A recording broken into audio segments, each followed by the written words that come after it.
ప్రార్థించి అడిగి వేడుకొనుచున్నాం తండ్రి. ఆమేన్.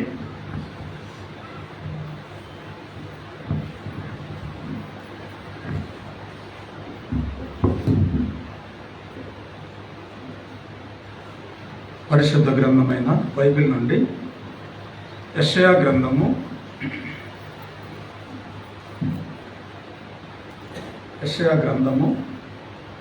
12వ అధ్యాయము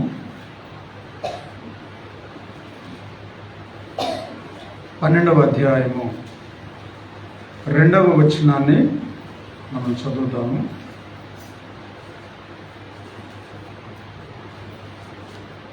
యెషయా గ్రంథము 12వ అధ్యాయము 2వ వచనం.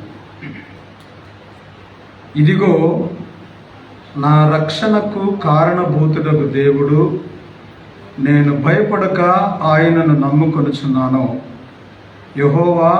యెహోవాయే నాకు బలము, ఆయనే నా కీర్తనకాస్పదము, ఆయన నాకు రక్షణాధారమాయను.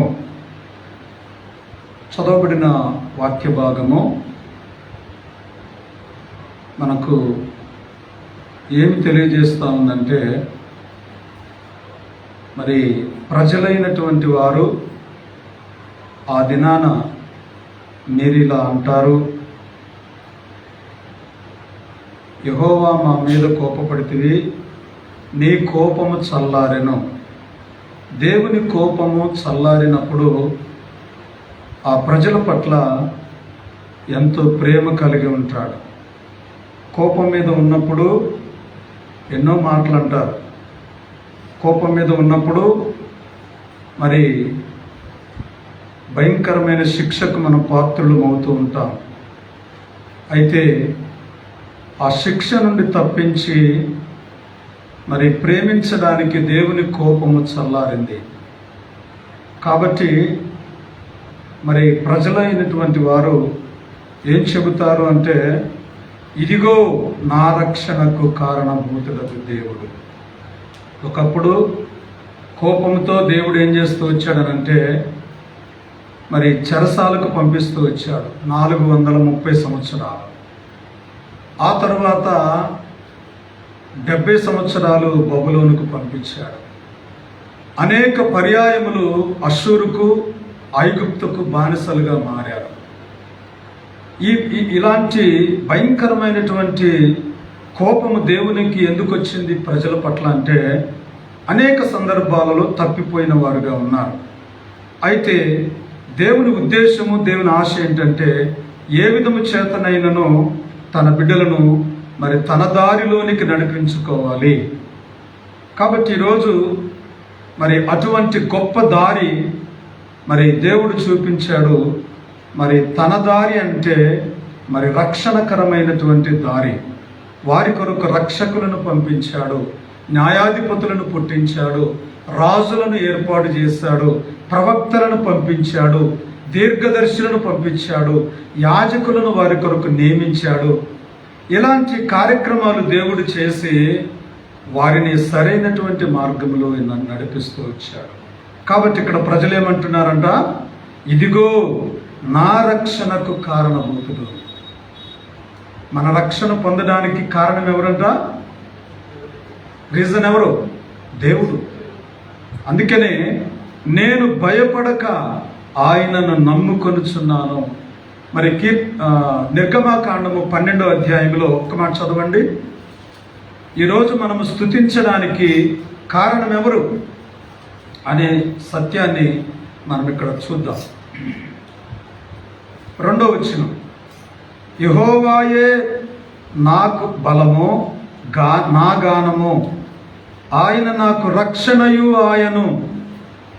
ఆయన నా దేవుడు, ఆయనను వర్ణించదను. ఆయన నా పితరుల దేవుడు, ఆయన మహిమ నుతించదను. అంటే మహిమ పరిచదను అని, లేకపోతే మహిమను నేను వర్ణిస్తాను అని చెప్తున్నాను. కాబట్టి ఆయన నాకు రక్షణ, మనం రక్షణ పొందడానికి ఆయన కారణభూతుడు. ఒకప్పుడు మరి మనలను చూడడానికి వచ్చిన వాళ్ళు లేరు. ఒకప్పుడు మనము బాధపడుతూ ఉన్నప్పుడు మరి ఆ ప్రజలను ఏమాత్రం కూడా పట్టించుకున్నటువంటి వారు ఉన్నారు. మరి మనుషుల సహాయమును అనేక సందర్భాలలో కోరిన సమయంలో నిరుత్సాహమే మనిషికి కలిగింది. మరి ఎప్పుడైతే దేవుణ్ణి వారు ఆశ్రయించారో అప్పుడే దేవుడు వారికి తోడుగా ఉండటం మొదలుపెట్టాడు. మనం ప్రార్థించినంత కాలం దేవుడు మనకు సహాయం చేయడు. ఎందుకంటే దేవుణ్ణి నమ్ముకున్నాంలే, దేవుడే నా అన్ని చూసుకుంటాడులే అంటే అది కరెక్ట్ కాదు. మనము దేవునికి ప్రార్థించినప్పుడే, దేవునికి మొరపెట్టినప్పుడే ఆ దేవుడు మన విషయంలో శ్రద్ధ చూపుతాడు. చూడండి 2వ అధ్యాయం నిర్గమాకాండమును మరి 2వ అధ్యాయము 23వ వచనం చూడండి. అనేక దినములు జరిగిన మీదట ఐగుప్తు రాజు చనిపోయెను. ఇశ్రాయేలీయులు తాము చేయుచున్న వెట్టి పనులను బట్టి నిట్టూర్పులు విడుచుచు మొరపెట్టారు. చూసారా ఎంత నిట్టూర్పు! అయ్యో ఈ పని మేము చేయలేకపోతున్నాం. నిట్టూర్పులు విడవడం అంటే తెలుసుగా, ఏడవటానికి కూడా ఓపిక లేకుండా నిట్టూర్పులు, ఆ భయంకరమైనటువంటి నిట్టూర్పులు. ఈ కష్టం ఏంటి, అసలు దేవుడు మమ్మల్ని ఇక్కడికి ఎందుకు పంపించాడు, ఈ యొక్క పరిస్థితులు ఏంటి, ఈ ఐగుప్తు రాజు మమ్మల్ని ఎందుకు ఎంతో బాధ పెడుతున్నాడు. కాబట్టి ఆ తట్టుకోలేని పరిస్థితుల్లో మాట్లాడే మాటలు. అయితే ఇక్కడ వారు నిట్టూర్పులు విడుచుచు మొరపెట్టుచునుండగా, చూసారా, వారి వెట్టి పనులను బట్టి వారు పెట్టిన మొర దేవుని యొద్దకు చేరింది. ఎంత గొప్పగా దేవుణ్ణి మరి ఆ ప్రార్థన చేశారో, మొరపెట్టారో. మరి మన ప్రార్థన దేవుని దగ్గరికి వెళ్ళాలి అని అంటే మరి ఆ విధమైనటువంటి కష్టంలో ఉన్న వ్యక్తి ఏ విధంగా మరి ఆ బాండేజ్, ఏ బంధకాలలో ఉన్నటువంటి ఆ వ్యక్తి మరి ఏ విధంగా మరి కన్నీరు విడుస్తూ ప్రార్థన చేస్తూ వచ్చారో మనం కూడా అలాగే చేయాలి. చూడండి ఇక్కడ 24వ వచనంలో, కాగా దేవుడు వారి మూలుగును విని అబ్రహాము, ఇస్సాకు, యాకోబులతో తాను చేసిన నిబంధనను జ్ఞాపకము చేసుకున్నాడు. చూసారు ఎంత గొప్ప దేవుడు. అయ్యో ఒకప్పుడు ఈ ప్రజల కొరకు నేను మరి చేసిన వాగ్దానం ఆయన ఏమనుకున్నాడంటే జ్ఞాపకం చేసుకుంటూ వచ్చాడు, జ్ఞాపకం చేసుకున్నాడు. చూడండి ఆదికాండము మరి 15వ అధ్యాయంలో ఆ వాగ్దానమును జ్ఞాపకం చేసుకుంటూ ఉన్నాడు. ఆదికాండం 15వ అధ్యాయం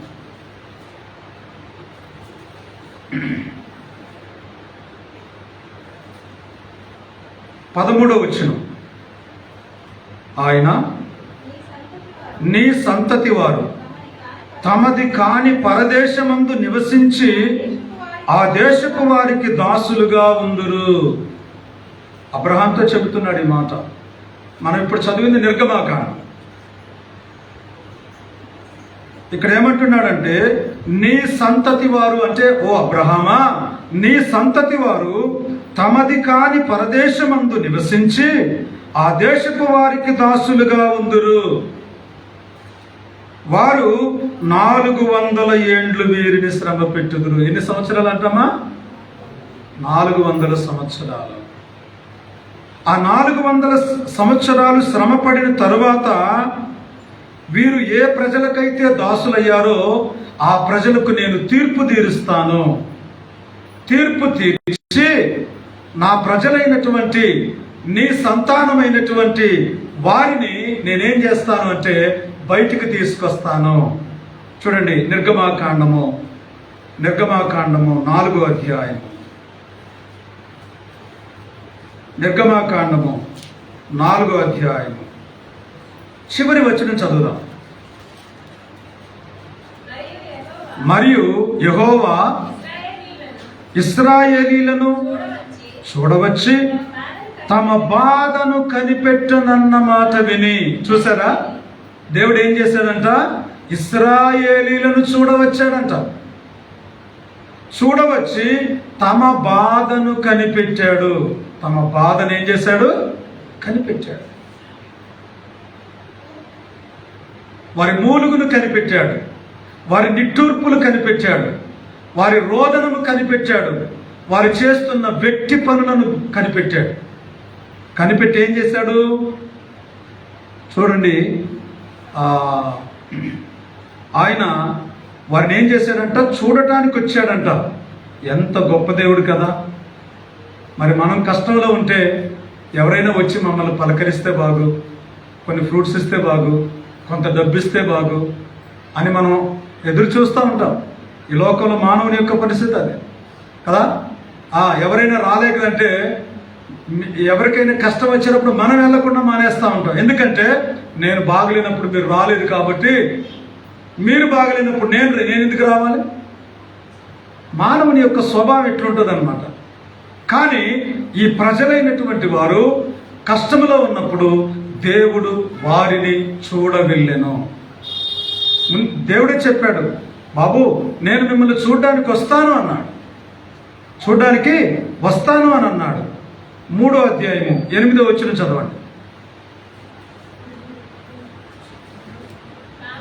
కాబట్టి ఐగుప్తీయుల చేతిలో నుండి వారిని విడిపించుటకు ఆ దేశంలో నుండి విశాలమైన మంచి దేశమునకు చాలమ్మా.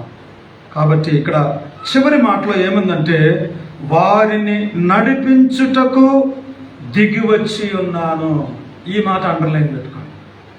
వారిని నడిపించుటకు, విశాలమైన మంచి దేశానికి వారిని నడిపించుటకు దిగి వచ్చి ఉన్నాను. ప్రేమ లేకపోతే ఇది జరుగుతుందా? ఆ ప్రజల పట్ల దేవుడు ఎంత ప్రేమ కలిగి ఉన్నాడు. అందుకే ప్రజలు ఏమంటారంట, కోపము అయిపోయింది ప్రభా, 400 సంవత్సరాలు ఈ కోపం ఎందుకు వచ్చిందో మాకు తెలియదు, కానీ కోపము మానేశాడు మా దేవుడు, కోపాన్ని విడిచిపెట్టాడు. చాలామంది అధికారుల దగ్గరికి వెళ్ళినప్పుడు, వాళ్ళు చాలా సీరియస్గా ఉన్నప్పుడు మనం ఏమనుకుంటాం? సర్వసాధారణంగా ఏమనుకుంటాం? మూడు ఎట్లుందంట, ఆయన మూడు ఎట్లుందంట, సీరియస్గా ఉన్నాడా, కోపంగా ఉన్నాడు. ఇప్పుడే 4 ఖైదీలను బాధాడంట, ఇప్పుడు వెళ్తే మిమ్మల్ని కూడా పడేసి కొడతాడంటే ఎట్లుంటుంది పరిస్థితి? అప్పుడు ఆ టైంలో వెళ్తామా? రోషం కలిగిన సమయంలో ఎవరైనా పలకరించి మాట్లాడగలుగుతామా? అధికారులే కాదు, ఇంట్లో వాళ్ళని కూడా మనం పలకరించలేం, అట్లాంటి పరిస్థితి. అయితే ఇక్కడ దేవుడు తన కోపము మానివేసినాడు, ఆయన ఉగ్రత చల్లారింది. అయితే ఇప్పుడు ఆయన తన ప్రజలను జ్ఞాపకం చేసుకుంటూ ఉన్నాడు. ఎలా జ్ఞాపకం చేసుకుంటూ ఉన్నాడంటే చూడండి, ముందుగా బాధలో ఉన్న వారిని చూడడానికి వచ్చాడంట. 10వ వచనం కూడా చదవన్నామా.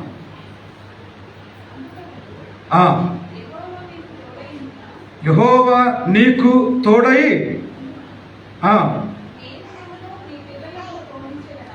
నేను మిమ్మును మీ పిల్లలను పోనిచ్చదనా. అమ్మా 3వ అధ్యాయము 10వ వచనం. కాగా ఫరో నిన్ను ఫరో యొద్దకు పంపెదను, ఇశ్రాయేలీయులైన నా ప్రజలను ఐగుప్తులో నుండి తోడుకొని పోగలను. పెద్ద కష్టం వచ్చిందమ్మా వాళ్ళకి. వారి మొర ఆలకించేవారు లేరు, కానీ దేవుడు వారి మూలుగును విన్నాడు, వారి మొరను విన్నాడు. ముందే చెప్పాడు, యాకోబు ఐగుప్తుకి వెళ్ళడానికి సందేహపడుతున్నాడు. యాకోబు ఎందుకు వెళ్ళాలి ఐగుప్తుకి? కనాన్లో ఆహారం లేదు, కష్టం వచ్చింది, కరువు వచ్చింది, ఐగుప్తులో ధాన్యం ఉంది. అటువంటి పరిస్థితుల్లో యాకోబుతో దేవుడు చెప్పాడు, ఐగుప్తుకి వెళ్ళడానికి నువ్వు భయపడకు. 46వ అధ్యాయం చదవండి. ఆదికాండం 46వ అధ్యాయం 4వ వచనం. నీవు ఐగుప్తునకు నీతో కూడా వచ్చేదను. అంతేకాదు, చూసారా ఎంత గొప్ప వాగ్దానం చేశాడు? నీతో వస్తాను, నిన్ను తీసుకొని వస్తాను. దేవుడు యాకోబుతో చెబుతున్నాడు. ఏమన్నాడు? యాకోబు యాకోబు అని పిలిచాడు, 2 సార్లు పిలిచాడు కదా. పిలిచేయమంటున్నాడు. 4వ వచనం, నేను ఐగుప్తునకు నీతో కూడా వచ్చేదను. మనతో వచ్చేవారు ఎవరు అంటే మన దేవుడే. అర్థమైందా? ఎవరు కూడా ఈ లోకంలో మనుషుల మీద మనం ఆధారపడితే మనకేమీ ప్రయోజనం లేదు. కాబట్టి ఇక్కడ ఏమంటాడంటే, నేను ఐగుప్తునకు నీతో కూడా వచ్చేదను, అంతేకాదు నేను నిశ్చయముగా నిన్ను తిరిగి తీసుకుని వచ్చేదను, తిరిగి తీసుకొని వస్తాను. ఈ విషయాన్ని నువ్వు మర్చిపోవద్దు. మనం ఆదికాండములో 15వ అధ్యాయంలో చదివిన వాగ్దానం అదే, మరి ఇక్కడ 46వ అధ్యాయంలో చదువుతున్నటువంటి వాగ్దానం కూడా అదే. ఇంకొక వచనాన్ని చదువుదాం. మరి చూడండి, 48:21 ఆదికాండము.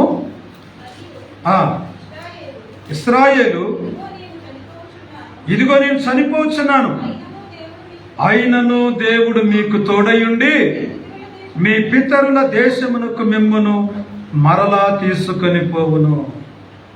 నేను చనిపోతున్నాను, పర్వాలేదు, మీ దేవుడు మీతో పాటు ఉండి ఆయన మిమ్మును విడిపించి నడిపిస్తాడు. మీ పితరుల దేశమైన విశాలమైన పాలు తేనెలు ప్రవహించు దేశమైన కనానుకు మిమ్మల్ని నడిపిస్తాడు. కాబట్టి ఒక నిరీక్షణ, ఒక ఆధారం వారికి కలిగింది. ఇప్పుడు ప్రజలు ఏమంటున్నారంటే, యెషయా గ్రంథంలో చూడండి, ఇదిగో నా రక్షణకు కారణభూతుడు. నేను బంధకములో ఉన్నప్పుడు, దాస్యపు కాడి క్రింద ఉన్నప్పుడు, మోయలేని బరువులు నేను మోస్తూ ఉన్నప్పుడు, నా బరువులన్నీ కిందకు దింపి నిస్సత్వ బలము లేని పరిస్థితుల్లో నాకు బలమును ధరింపజేసి నన్ను బలపరిచిన దేవుడు. చూడండి, ఇక్కడ 2వ వచనంలో ఏమంటాడంటే, నేను భయపడక ఆయనను నమ్ముకొనుచున్నాను, యెహోవాయే నాకు బలము. మన బలం ఎవరు చెప్పండి? యెహోవాయే నా బలము. చాలా మంది బలం లేక బలహీనపరచబడిన పరిస్థితులు. మన బలం ఎవరు? మన దేవుడు. అర్థమైందా? మన విశ్వాసం ఎవరు? మన దేవుడు. మనం నమ్ముకున్న దేవుడు మనల్ని బలహీనపరచడు. దేవుని యొక్క వాక్యం చెబుతుంది. కీర్తనల గ్రంథంలో ఒక మాట చూద్దారండి. కీర్తనల గ్రంథము 75వ వచనం. కీర్తనలు 75వ వచనం చదవండి.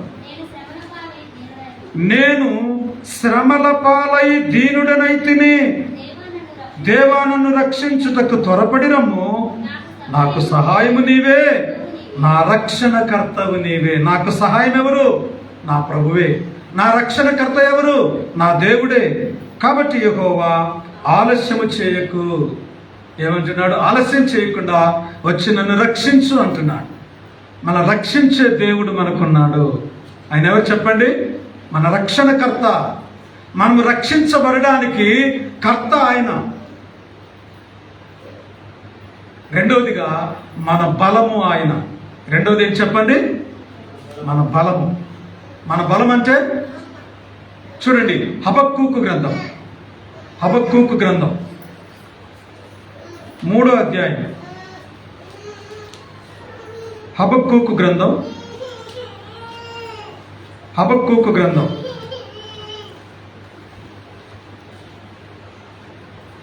3వ అధ్యాయం 19వ వచనం.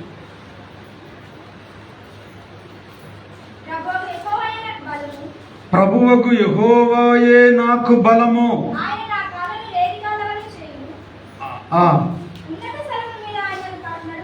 18 కూడా చదువు.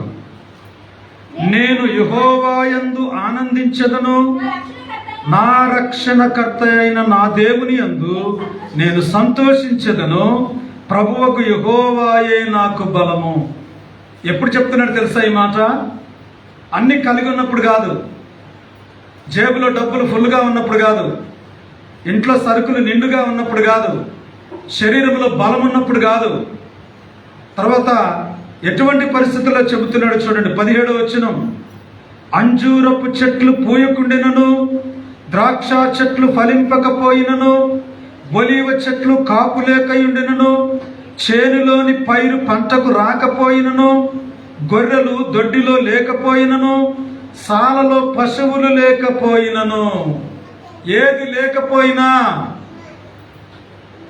అర్థమైందా? ఏది లేకపోయినా 16వ వచనంలో కూడా ఉంది. నేను వినగా జనము మీదికి వచ్చువారు సమీపించు వరకు నేను ఊరుకొని శ్రమదినము కొరకు కనిపెట్టవలసి ఉన్నది. నా అంతరంగము కలవరపడుచున్నది. ఆ శబ్దమునకు నా పెదవులు కదులుచున్నవి. నా ఎముకలు కుళ్ళిపోవచ్చున్నవి. నా కాళ్ళు వణుకుచున్నవి. ఒక పక్కన భయము, ఒక పక్కన దిగులు, ఒక పక్కన కరువు. ఇటువంటి పరిస్థితుల్లో అంజూరపు చెట్లు పోయకపోయినా, ద్రాక్ష చెట్లు ఫలింపకపోయినా, ఒలీవ చెట్లు కాపులేక ఉన్నా, సాలలో గొర్రెలు లేకపోయినా, పశువులు లేకపోయినా నేను యెహోవా యందు ఆనందిస్తాను. మనమైతే అన్ని ఉన్నప్పుడు చాలా ఉత్సాహంగా ఉంటాం. అప్పుడు ధరించే వస్త్రాలు వేరు కదా, చాలా ఫైన్గా, చాలా అద్భుతంగా, ఉన్నతంగా కనబడాలని చూస్తాం. కానీ ఇక్కడ హబక్కూకు తన గ్రంథములో రాస్తూ ఉన్నాడు, నాకు ఏమీ లేకపోయినా పర్వాలేదు, నాకేమీ లేకపోయినా పర్వాలేదు, నా శరీరంలో ఆరోగ్యము క్షీణించినా పర్వాలేదు, నా బలము ఉడిగిపోయినా పర్వాలేదు, నా ఎముకలు క్షీణించిపోయినా, నా మాంసము చీకిపోయినా పర్వాలేదు, యెహోవా యందు నేను ఆనందపడతాను, ఆయనే నాకు బలము. ఏం చెప్తున్నాడు 19వ వచనంలో? ప్రభువకు యెహోవాయే నాకు బలము. ఈరోజు నేను నడవలేకపోవచ్చు, ఈరోజు బలహీనంగా ఉండొచ్చు, కానీ తర్వాత నాకు శక్తినిచ్చి, నాకు బలాన్నిచ్చి నన్ను నడిపించే దేవునికి నేను కృతజ్ఞతాస్తుతులు చెల్లించాలి. కాబట్టి ఈరోజు మనము మన స్తుతికి కారణభూతుడు. మూడో మాట ఏంటంటే నా స్తుతికి, లేకపోతే మనం ఈరోజు దేవుని స్తుతించడానికి ఈ కారణం ఎవరు అనంటే 109వ కీర్తన 1 వచనం. కీర్తనలు 109, 1 చదవండి. నా స్తుతికి కారణభూతుడవగు దేవా. మన స్తుతికి కారణం ఎవరంట? ప్రభువే, మన దేవుడే. నా స్తుతికి కారణభూతుడగు దేవా. ఈరోజు మనం స్తుతించడానికి కారణం ఏంటంటే ఆయన మనల్ని రక్షించిన వాడు, ఆయన మనకు బలమిచ్చేవాడు. ఈ 3 మాటలు గుర్తుపెట్టుకోండి. మనము స్తుతించడానికి కారణభూతుడు, మన రక్షణకు కారణభూతుడు. నా స్తుతికి కారణభూతుడు. దేవుని పిల్లలుగా మనం ఏం చేయాలి? ఒకే ఒక్క మాట చెప్పాలి ప్రభుకి. విస్తారమైన మాటలు ఆరాధనలు అవసరం లేదు, కానీ ఒకే ఒక్క మాట చెప్పాలా. యెహోవా, నీవు నన్ను స్వస్థపరచుము, ఒక మాట. రెండోది ఏంటంటే నేను స్వస్థపరచబడతాను. ఇర్మియా గ్రంథం 17, 14 చదవండి. ఆ మాట ఎంత అద్భుతంగా ఉంటుందంటే, ఇర్మియా గ్రంథం 17, 14. యెహోవా, నీవు నన్ను స్వస్థపరచుము, నేను స్వస్థత నందుదును. నన్ను రక్షించుము, నేను రక్షించబడతాను. నేను నిన్ను స్తోత్రించుటకు నీవే కారణభూతుడవు. 2 విషయాలు అడిగాడు. ఒకటి స్వస్థత, రెండోది రక్షణ. స్వస్థత అంటే దేనికి? దేహమునకు, అదే రీతిగా ఆత్మకు. మన శరీరం బలహీనంగా ఉందనుకోండి, ఆత్మ బలహీనంగా ఉందనుకోండి, శరీరం కూడా బలహీనమైపోతుంది. అర్థమవుతుందా? కాబట్టి నేను నిన్ను స్తోత్రించుటకు కారణభూతుడవు నీవే. నీవే కారణభూతుడు అంటున్నాడు. మన స్తుతికి కారణభూతుడు ఎవరు అని అంటే మన రక్షణకర్త అయిన దేవుడు. మనకు బలమిచ్చేది ఆ దేవుడే. బలం ఎక్కడి నుంచి వస్తుంది చెప్పండి? మన బలవంతుడైన దేవుడి నుంచి వస్తుంది. ఎందుకంటే ఈ మనిషిని ఇక్కడ పుట్టించి పెంచినటువంటి వాడు మన దేవుడు. దావీదు కూడా 18వ కీర్తన 1వ వచనంలో ఏమంటాడంటే, చూడండి, మనం కూడా పాడతాం కదా ఆ పాట. 18:1 యెహోవా నా బలమా, నేను నిన్ను ప్రేమించుచున్నాను. నేను నిన్ను ప్రేమిస్తున్నాను.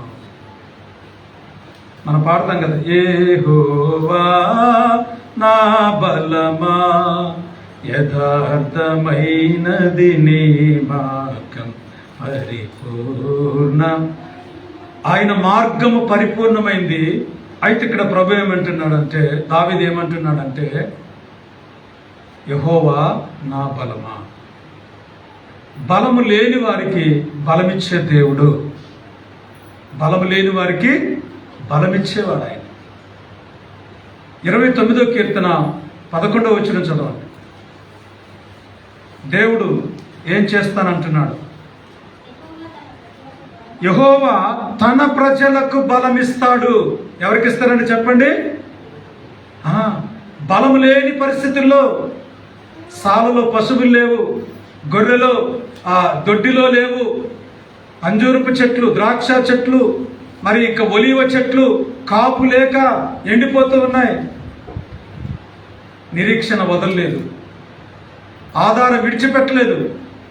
ఏమంటున్నాడంటే, ఇదిగో నా రక్షణకు కారణభూతుడు, ఇదిగో నా బలము, నా దేవుడు, నన్ను బ్రతికించేవాడు అంటున్నాడు. మనం చెప్పగలమా? ఆ మాట మనం చెప్పగలిగితే మనం ఎంతో ధన్యులం. మరి దేవుడు కోరుకునేది తన ప్రజలకు బలం ఇవ్వాలని.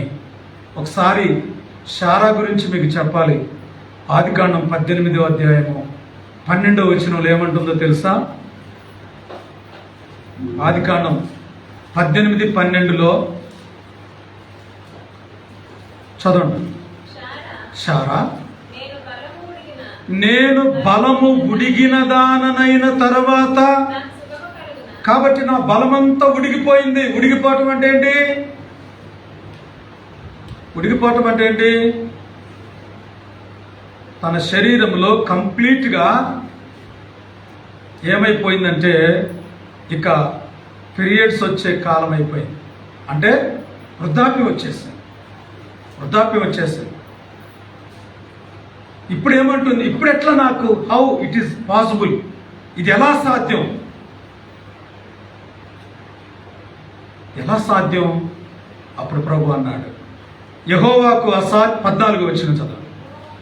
యెహోవాకు అసాధ్యమైనది ఏదైనా ఉందా? నువ్వు చెప్పు శారా.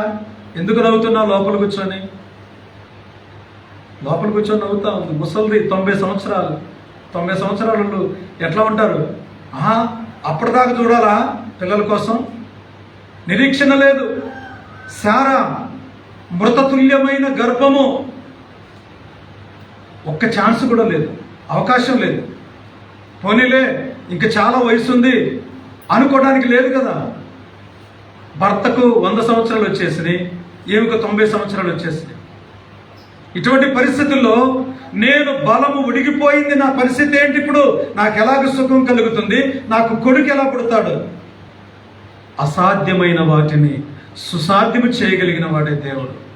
నమ్ముట నీ వలనైతే నమ్మువానికి సమస్తము సాధ్యమని వాక్యం చెప్తా ఉంది. వాక్యం తన ప్రజలకు ఆయన బలమిస్తాడు. బలమైన దేవుడు. ఆయన నువ్వు ఆశ్రయించాలి. హబక్కూకులాగా ఆయన ఆశ్రయించాలి. దావీదులాగా ఆయన ఆశ్రయించాలి.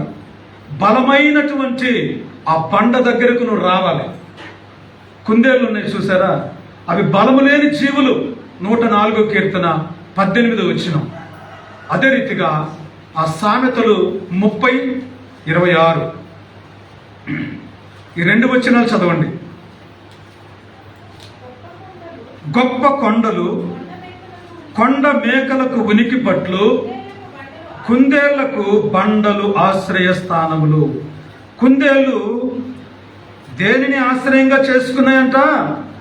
బండను ఆశ్రయం చేసుకున్నాయి. ఆ బండ ఎవరు? ప్రభు అయిన యేసు క్రీస్తు. సామెతలు 30వ అధ్యాయము 26వ వచనం చూద్దాం.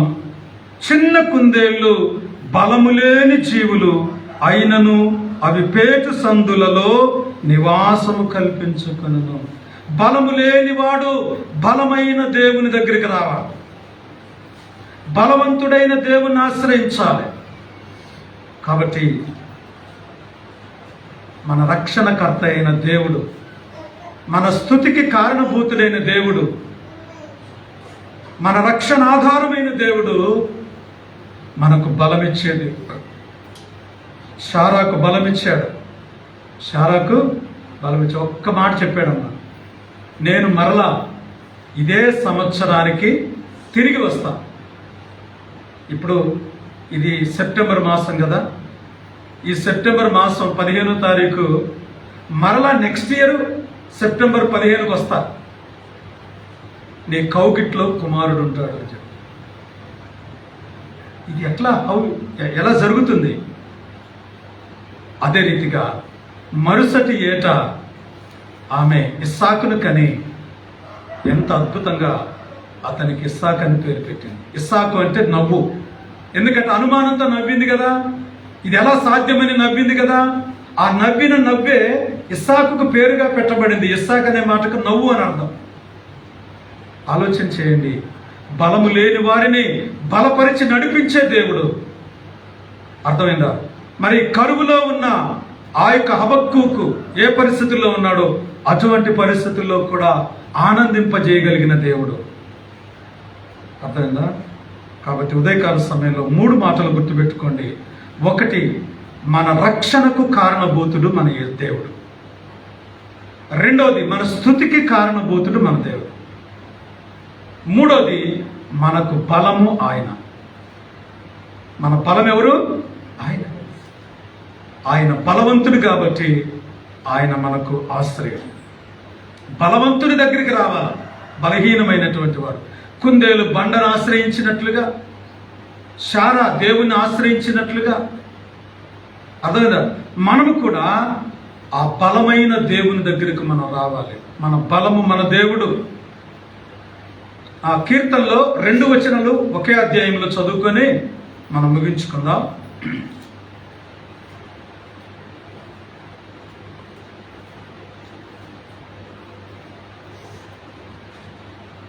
చూడండి, ఒకే అధ్యాయంలో 2 వచనాలు. అదేంటంటే 80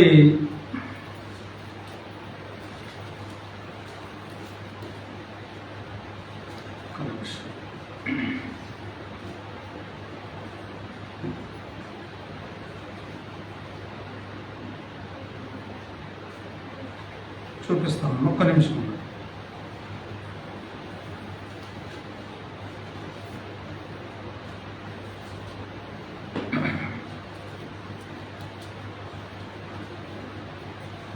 కీర్తనలు 68, 28, మళ్ళీ 35వ వచనం. 2 వచనాలు చదవండి. 68వ కీర్తనలో 28వ వచనము, మళ్ళీ 35వ వచనం. ఈ 2 వచనాలు చదవండి. నీ దేవుడు నీకు బలము కలుగ నియమించి ఉన్నాడు దేవా. కాబట్టి ఇక్కడ దేవా నీవు నా కొరకు చేసిన దానిని బలపరచును. 35వ వచనం కూడా ఒకరు చదవండి. తన పరిశుద్ధ స్థలములలో దేవుడు భీకరుడు, ఇశ్రాయేలు దేవుడే తన ప్రజలకు బల పరాక్రమములను అనుగ్రహించుచున్నాడు. దేవుడు స్తుతి నందునుగాక. దేవుడంట తన ప్రజలకు బలమును పరాక్రమమును అని ఇస్తాడంట. దేవుడు తన ప్రజలకు బలము కలుగ నియమిస్తాడంట. మనందరూ దేవుని పిల్లలమే కనుక దేవుడు మనకిచ్చే ఆ బలాన్ని మనము పొందుకొని ఇంకా బలవంతులుగా, ఇంకా దేవుని సన్నిధిలో కొనసాగేవారుగా ఉందాం. చివరిగా యెషయా గ్రంథం 12వ అధ్యాయము చూడండి, మొదటి 2 వచనాలు మనం చదువుదాం. మొదటి 2 వచనాలు మనం చదువుదాం. ఆ దినమున మీరిలాగందరూ, అందరం కలిసి చదవండి. యెహోవా నీవు నా మీద కోపపడితివి, నీ కోపము చల్లారెను. నిన్ను స్తుతించుచున్నాను, నీవు నన్ను ఆదరించి ఉన్నావు. ఇదిగో నా రక్షణకు కారణభూతుడగు దేవుడు, నేను భయపడక ఆయనను నమ్ముకొనుచున్నాను. యెహోవాయే నాకు బలము, ఆయనే నా కీర్తనకు ఆస్పదము. ఈరోజు మనం పాటలు పాడామంటే, మనం కీర్తన గానం చేశామంటే దేవుని స్తుతించామంటే దానికి అర్థం ఏంటంట? ఆయనే ఆయనే. మనం పాట పాడినా,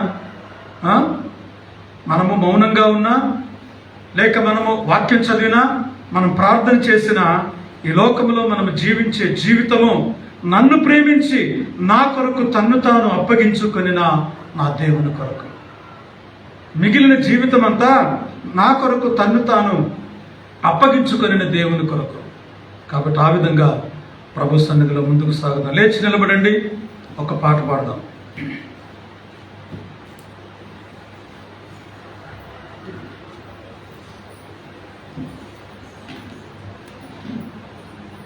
ఐదో పాట, ఒక 2 చరణాలు పాడదాం.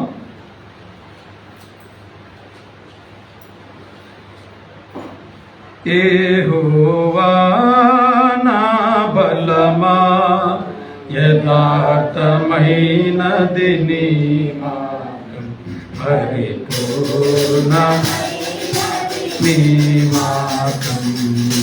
యెహోవా నా శత్రువులు నన్ను చుట్టినను, నరకపు పాశము మరి కట్టినను, నా శత్రువులు చుట్టినను, నరకపు పాశము మరి కట్టినను, వరద వలె భక్తి పోలిన, వరద వలె భక్తి ఈనును పోలిన, విడువక నన్ను ఎడబాయని దేవా, విడువక నన్ను ఎడబాయని దేవా. యెహోవా నా బలమా, యథార్థమైనది నీ మార్గం, పరిపూర్ణమైనది నీ మార్గం. చివరి వచనం. యెహోవా యెహోవా దీపముగల దేవా, బహుగా స్తుతులకు అర్హుడ నీవు. యెహోవా దేవా, బహుగా స్తుతులకు అర్హుడ నీవు. అన్యజనులలో ధన్యత చూపుచు, ధన్యత చూపుచు, హల్లెలూయా స్తుతి గానము చేసెదా, హల్లెలూయా స్తుతి గానము చేసెదా. యెహోవా నా బలమా, యథార్థమైనది నీ మార్గం, పరిపూర్ణమైనది నీ మార్గం. యెహోవా. అందరూ మోకరించగలిగిన వారు మోకరించి ప్రభువును ఆరాధన చేద్దాం. ఒకటి, మన రక్షణకు కారణభూతుడు. రెండవది, మన స్తుతికి కారణభూతుడు. మూడవది, మనకు బలమిచ్చువాడు. కాబట్టి యెహోవాయే నాకు బలము. ఈ గొప్ప అనుభవము మరి బలహీనపరచబడిన ప్రజలు 430 సంవత్సరాలు నిట్టూర్పులు విడిచి మొరపెట్టి కేకలు వేశారు. ఎవరైనా వచ్చి మమ్మల్ని విడిపిస్తారా?